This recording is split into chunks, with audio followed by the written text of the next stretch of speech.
Hello and welcome to episode 323 of the Money to the Masses podcast with your resident expert as always, Damien Fay, and me, Andy Leaks. Damien, welcome back. How are you doing? Have you had a nice week off with your children and enjoyed the sunshine? Please tell me you haven't. No.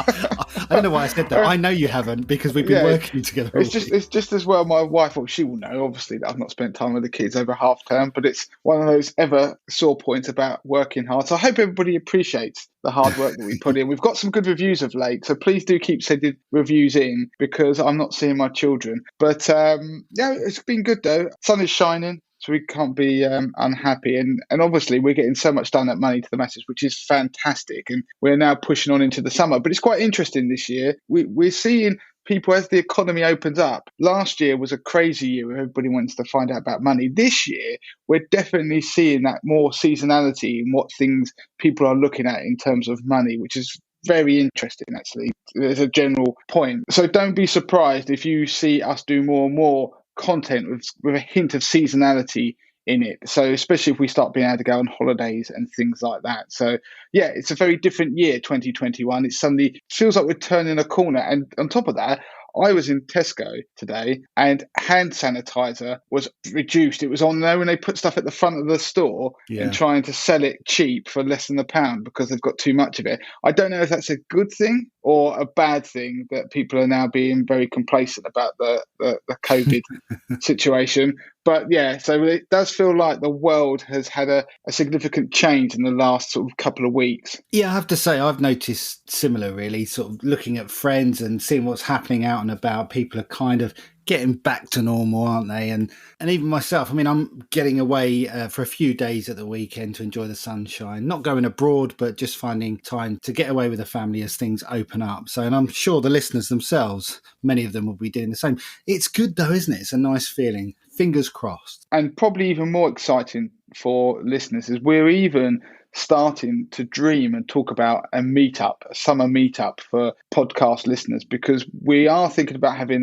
obviously a bit of a do for us at work in the office at Money to the Masses Towers. But of course, it would be great if we could extend that to be able to meet more people, because obviously many of the new people at Money to the Masses have never been to, so I'm talking about people who work here, have never been to one of our pub meetups, which are always good fun. So that's something to look forward to. Okay, so I suppose we'd best get on with it then. Let's get on with this week's pod. So what have we got coming up in the show this week? So the investing piece I want to do this week was unintentional. I wasn't trying to link it to the seasonality stuff I was just talking about in the intro, but it is a piece on seasonality in investment markets. So it's about that summer lull that we sometimes see in markets. And it's really a piece about, are we going to see that this year? Is it a good time to get out of markets? And it links to the whole sell in May and go away adage. So I'm going to do a piece about that, but a little bit more than just the usual, should we just jump into cash? Something that's got a slight interesting twist on that.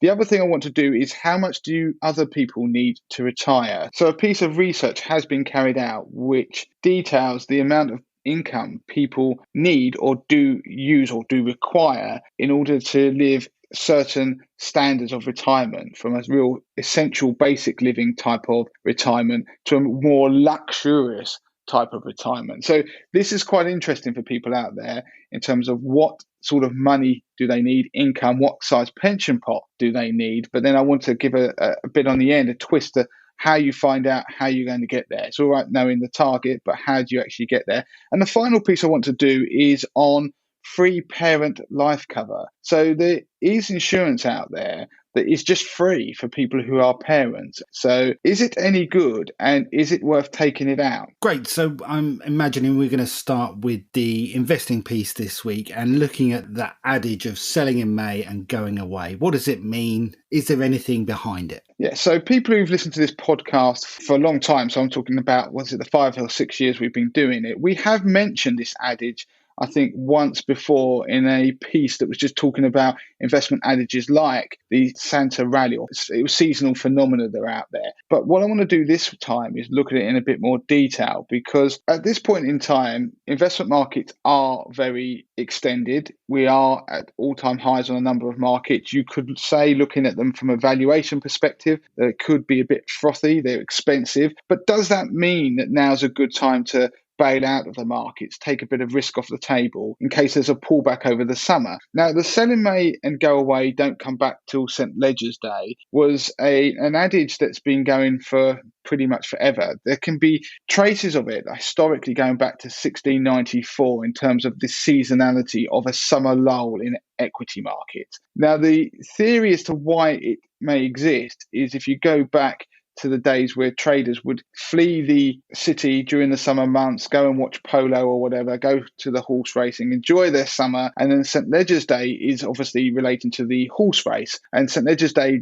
varies each year. It's roughly around about, I think, the second Saturday of September. So the fact that they were leaving the city meant that the trading volumes were light, and therefore markets were sensitive to pullbacks because volumes were light. If volumes are light and maybe less experienced traders were holding the reins, then things could go a little bit awry. That's the theory anyway. And does it exist is the question. And there is some signs that there is an element of seasonality for equity markets, and it's an adage that's been around for a long time. If you drill down into the numbers, though, it's not quite like the Santa Rally one that we talked about on podcast 300. So the Santa Rally phenomenon, where you tend to get a rally into the Christmas period, into the new year even, happens around about 70 to 80% of the time, depending on which market you're looking at. So 70 to 80% of the time you get a positive movement in stock market into the end of the year. The idea that equity markets fall between May and September, if you look at the numbers, and back in 2016, I was doing some work on 80/20 Investor, and there was a piece of research that was produced then that looked at a 30-year period, so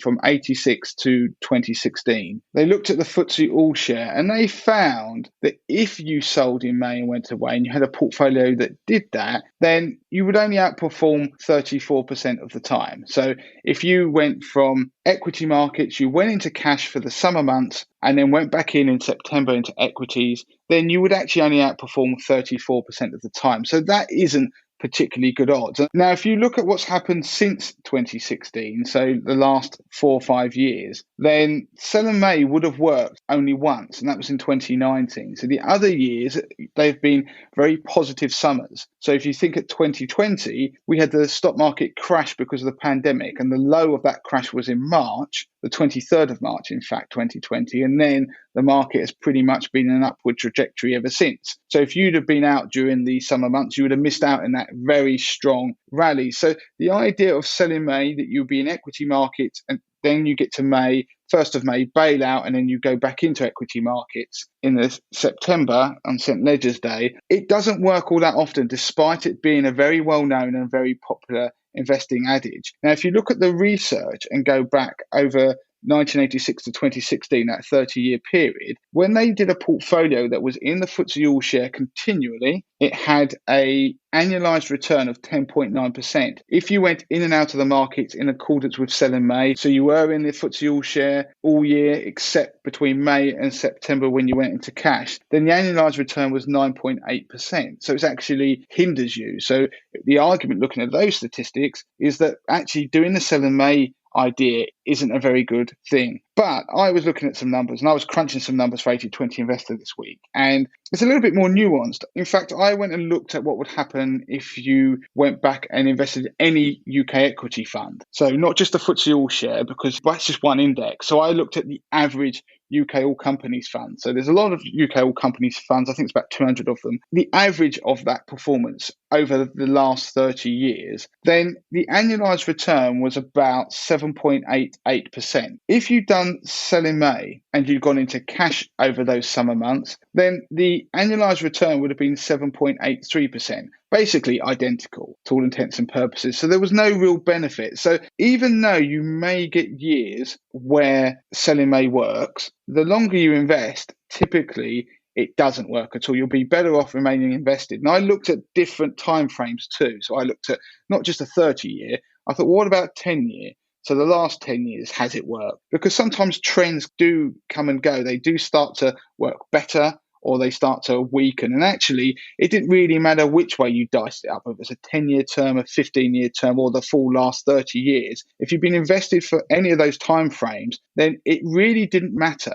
what asset you were invested in, then sell and May didn't really work. There was one exception, which I won't go into. I'll leave that for 80/20 investor members, but it was really an outlier. So it wasn't I'm talking about, I looked at not just the UK all company sector, I looked across all different sectors. So talking about things like North American equities, talking about things like absolute return funds, bond funds, and selling May doesn't generally work. You're better off being invested. But this is where it gets quite interesting, because if instead of selling in May and going into cash, if you go defensive, so rather than quit the market, you start to move into more defensive sectors, then it can have a real positive impact on the returns you make. And that's because when you looked at the sell in May, while it didn't work over the longer term, the differences between different asset classes was quite marked. So in equity markets, you're better off just being invested over the longer term. But with some of the lower risk end of things, the difference was less marked, if you see what I mean. It was a bit more in the balance. And what it showed is if you instead went into things like, I'm not going to give away the sector exactly, but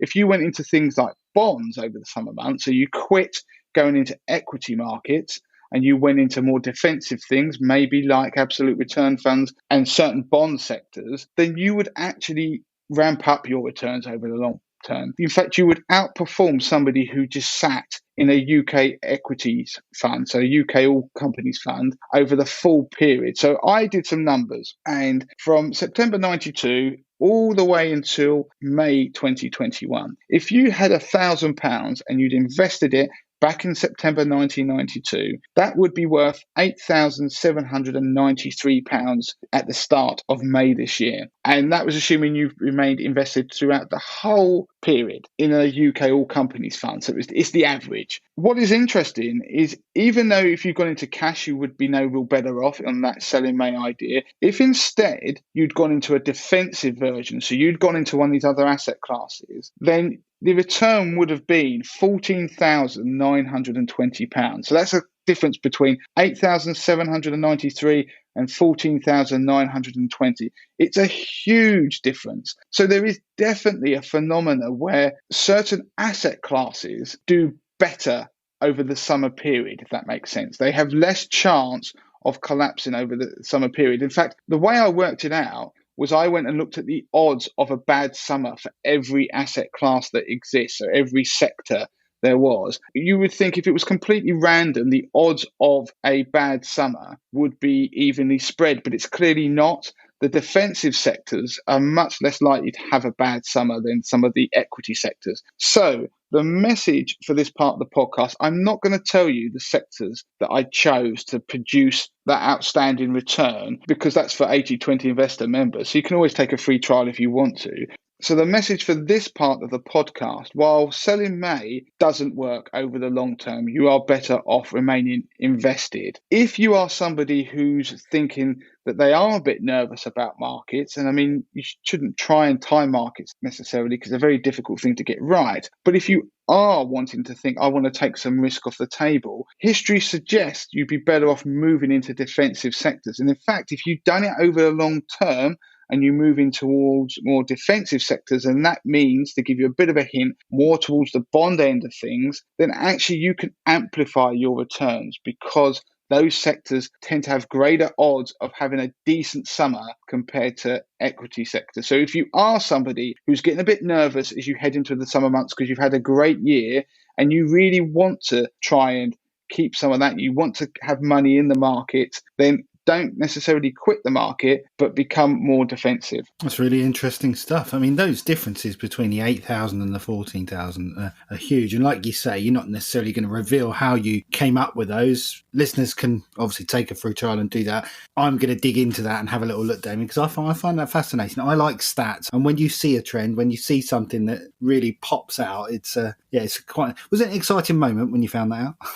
Well, I have to say though, Andy, you laugh, but when I do these research pieces, people have to realise I'll spend all day doing it, and I don't know what the answer is going to be when it comes out. And if it comes out and it doesn't prove anything, then I've wasted an entire day, and it never sees the sort of light of day, neither for 80/20 or the podcast. So sometimes when you're doing stuff that's really good research, what should happen is you don't know the answer. It's a bit like doing a scientific experiment. You come up with a hypothesis, you test it, it fails, or then you eventually get proved right, and then you try and break it. And that was one of those moments which I didn't expect, that actually you can play the seasonality of the summer by being more defensive. There is definitely something in it. It's just not, if you go into cash, you don't necessarily disappear off and go and watch polo and horse racing, as the old adage suggests. But yeah, it was quite an exciting moment for me. I hope podcasters appreciate it. Good. Okay, so moving on, we're going to do a retirement piece now, looking at potentially how much you'll need and what that would fund, and different types of retirement, if you like. Yeah, so Which did a piece of research, and they asked 7,000 retirees about their spending habits in retirement. And this, I thought, would prove quite an interesting piece for the podcast, because I know a lot of people out there are trying to work out like what they need for retirement or are going to save. And it's interesting to hear or see the realities of what retirement is like from people who actually are already there, because there are a lot of projections when you sit and think what retirement would be like. It's very hard for people to judge how much money they need. So this is a slightly different take on the usual, you need X amount of money or you're trying to build up a bigger pot. This is from people who are actually there and saying that in today's money, what do you need in order to have a basic kind of retirement up to a luxury one? So what they did, they asked 7,000 people, and then they classed the income targets into three categories. So pretty much they bunched people into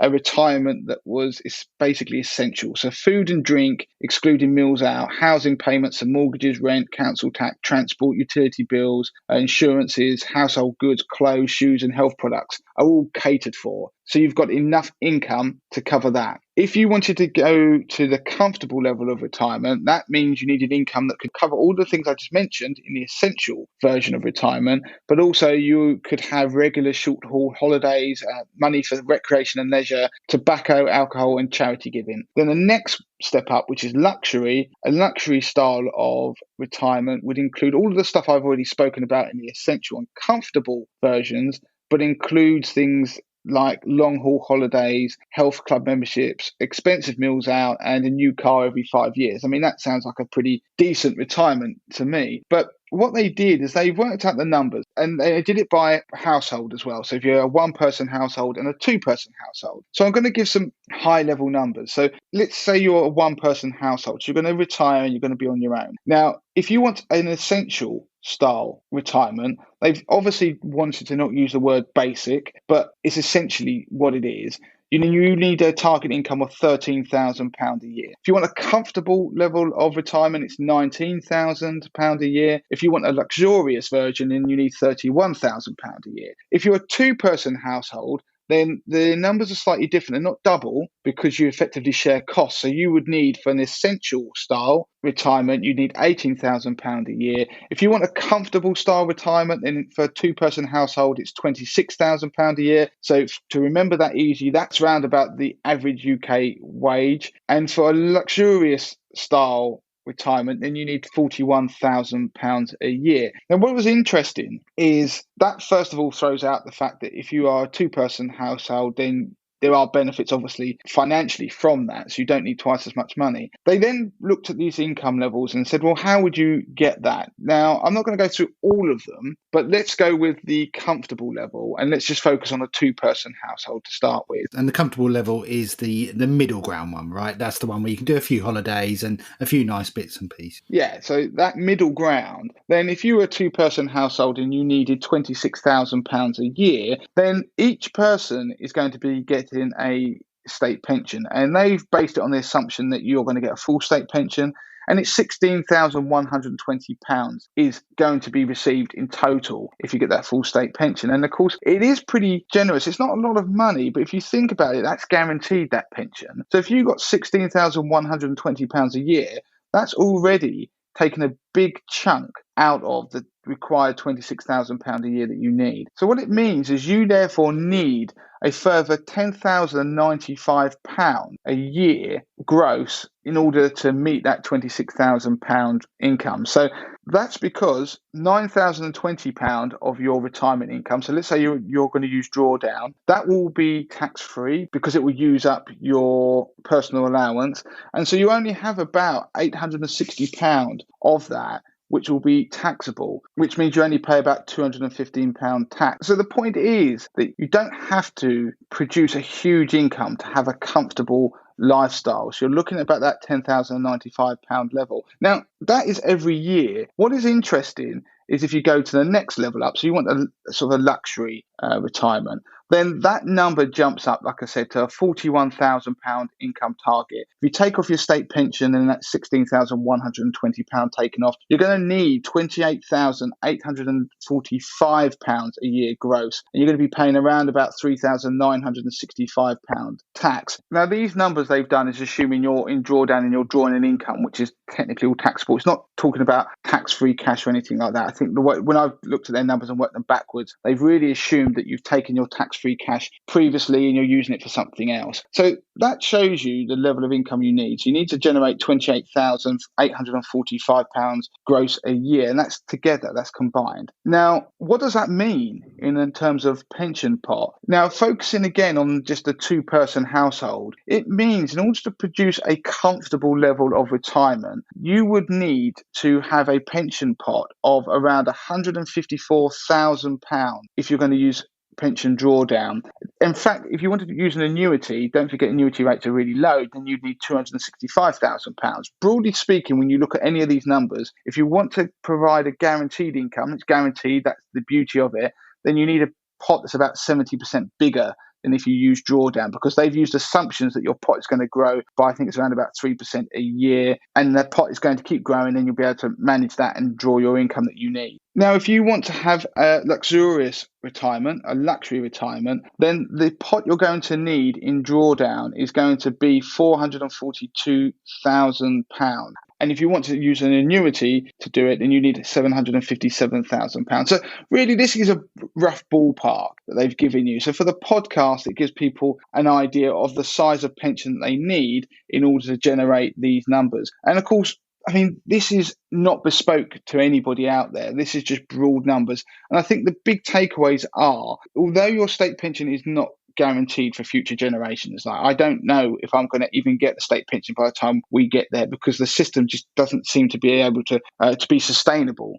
Because there is no pot with my name on, effectively, anyone who's retiring now and is receiving a state pension, they're receiving the contributions, the national insurance contributions are going to pay for their pensions now. So it's almost like a cash machine. One person's on one side, i.e. me, and the pensions on the other side drawing the money out. And that's how it works. There's no pot with my name on. So if our population doesn't grow, or we don't do something about the fact that we are technically getting more and more old people versus the people who are working and paying the tax, then I'm not sure state pensions are going to be sustainable in the long term. But assuming they are, what it does is it shows how much your state pension can do quite a bit of the heavy lifting towards retirement. But you do need to do more and add more on top. Now, if you are interested and you want to crunch some numbers yourself, and you want to look at about how you could build an additional pot that could provide an income on top of your state pension, then go to calculators.moneytothemasses.com/pension. Now, this is the calculator that I created, and it's online. It's a tool that will allow you to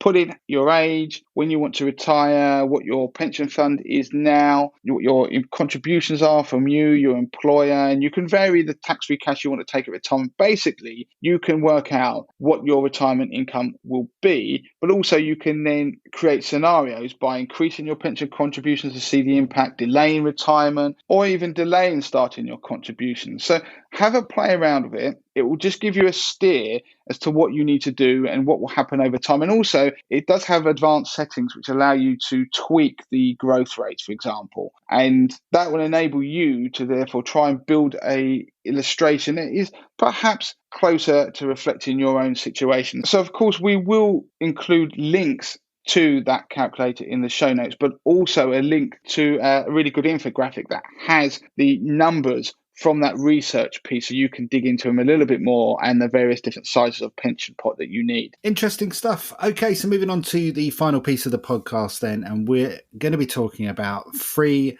life cover for parents. Now, is it worth it? Is it a bit of a gimmick? You're going to let us know. Yeah, so the free life cover for parents, there are companies, we'll say there are companies, it's really now dropped down to probably only Aviva, who offer a free life cover for parents products. And it is exactly as it sounds. You can apply for it and you get some free life cover, about £15,000 per policy. You can have one policy per parent per child, and it lasts for 1 year and it will pay out if you die. So it's free life insurance. So for some people, you think, well, that's a great idea. Why wouldn't I do that? So is it a gimmick? The answer is yes, it is a gimmick. Of course, the thing is it's free. So is it worth it? Then if something is free, then you could argue, well, essentially, it probably is worth having something for nothing. But the problem I want to stress with people is that you may be thinking that you're having a child or have a child, I'll quickly go and get that because that will help solve that problem for the short term. The thing is, it is a very short-term sticking plaster, and it's, like I say, only lasts normally for about 12 months. But it also, the sum assured is tiny for what people really need. And so it's not even a very good sticking plaster. And I think it's a gimmick to get people to go over and engage with that company. And then for ultimately, they might buy life insurance. I think the one thing I worry about with these things is that people will go and get that product and then they will think, well, I've got that covered now. I don't need to think about it. When in reality, you do, because if you want to look at how much money you need for life insurance if you've got children, you need to take into account a lot of factors. For example, if you were to die, what would happen about your income? What money would they need to be able to survive? What about a mortgage that you may have that would need to be paid off? There's a lot of factors you need to build in to the amount of income that you would require and the amount of life insurance you therefore need. So it can be great if you've already got life insurance and it's just an additional Brucey bonus bolt-on that you're going to apply for and get. But I don't want people who listen to the podcast to think, well, I'm going to do that, that's better than nothing. What you should be really thinking is that if I'm going to go and apply for that, yes, it's free, but I really should be doing this properly, and your kids deserve that. So we've got a couple of articles that we're going to link to in the show notes, and they are about life insurance for mums and dads. And they give scenarios for different people. So people maybe like a working mum or single mums. And it just gives people a brief understanding of the things they should be thinking about. So yes, free life insurance for parents is okay. It's a Brucey bonus, but you should do it properly. And let's be honest, it doesn't have to be expensive to take out life insurance. For example, you could have £300,000 worth of life insurance, so way more than the £15,000 over a 25-year period. So not just the 12 months you get with the free cover. And assuming you don't smoke, and if you're aged, say, 20, then that's only going to cost you £6.26 a month. If you're 30, that's £8.61 a month. If you're 40, then it's £17.77. Of course, as you get older, then the price does increase. And of course, I just had a thought, really. I don't want to confuse people on that because the prices are static. So when you pay the price for, say, I said for a 20-year-old is £6.26, that's it for life. It doesn't matter if your health deteriorates because those prices are assuming that you have a good bill of health. And the 30-year-old is £8.61. That's the price it will be for them forever. So if you're a 20-year-old and you buy it, it will be the same price even when you get to age 30 or age 40. So the price is static once you buy it, but the price goes up for people when they first take it out. So if you're older when you take it out, then you are going to obviously pay more. Excellent stuff. So as you say, Damien, we're going to put links to a couple of articles that Harvey's written, life insurance for mums, life insurance for dads. If you've been putting it off for a while, as Damien explained just a little while back there about the prices going up, it does lock it in once you've bought it. So if you've been putting it off, go over there, have a look and go and get it sorted. That's it. We're done for this week, aren't we? We are done. Don't forget, review the podcast, please, because we will be reading some of them out. And it does motivate us incredibly so, doesn't it, Andy? I mean, we share them with the rest of the team, and it's really good to get that feedback because it reinforces everything that we're trying to do with Money to the Masses. And if you want to get in touch with Damien, you can do so. It's Damien at moneytothemasses.com. And don't forget, our Facebook group is there if you want to discuss anything to do with finances. We've got a lovely group of like-minded people. It's facebook.com/groups/Money to the Masses. Right. Until next time. Until next time.